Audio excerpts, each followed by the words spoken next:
Hello friends, கோவில் இல்லாத ஊர்ல குடியிருக்க வேண்டாம் அப்படின்னு ஏன் சொன்னாங்க? அந்த காலத்துல எழுதப்படாத ரூலா கோவில் கோபுரங்களை விட மற்ற கட்டிடங்கள் உயரமா இருக்கக்கூடாது. இது ராஜாவோட அரண்மனைக்கும் சேர்த்து இருந்துச்சு.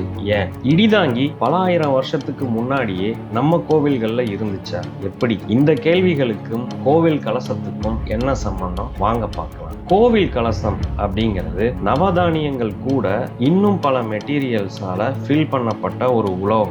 இது ஒரு எலக்ட்ரோ மேக்னெட்டிக் எனர்ஜி ரிசோர்ஸ். கருவறையில இருக்க பாசிட்டிவ் எனர்ஜி கொடிமரம் வழியா கோவில் கலசங்களுக்கு டிரான்ஸ்ஃபர்மேஷன் ஆகுது. கலசங்கள் பொதுவா 1, 3 ஏன் 15 வரை எண்ணிக்கையில இருக்கு. இது ராஜகோபுரம் அப்புறம் நுழைவாயில் கோபுரங்கள்ல இருக்கு. கலசத்து உள்ள இருக்க வரகு இந்த நவதானியத்தோட குவான்டிட்டி மத்த நவதானியங்களை விட அதிகமா இருக்கு. ஏன்னா சயின்டிபிக்கா வரகு அதிக இடிதாங்க கூடிய பவர் கொண்டது. கோவில் கோபுர உயரத்தை விட மற்ற கட்டிடங்கள் உயரமா இருந்தா அது இடிதாங்க முடியாம டேமேஜ் ஆயிடும். அந்த காலத்துல மழை இப்ப பெய்யறத மாதிரி இல்லாம பல மடங்கு பெய்யும். அதனாலதான் வெள்ளத்தால நவதானிய விதைகள் பாதிக்க கூடாதுன்னு உயரமான கோபுரங்கள்ல அந்த விதைகளை நம்ம முன்னோர்கள் வச்சிருக்காங்க. இந்த விதைகளோட பவர் 12 வருஷத்துல எக்ஸ்பைர்ட் ஆயிடும். அதனாலதான் 12 வருஷத்துக்கு ஒரு தடவை கும்பாபிஷேகம் நடத்தி இதை எல்லாத்தையும் மாத்துறாங்க.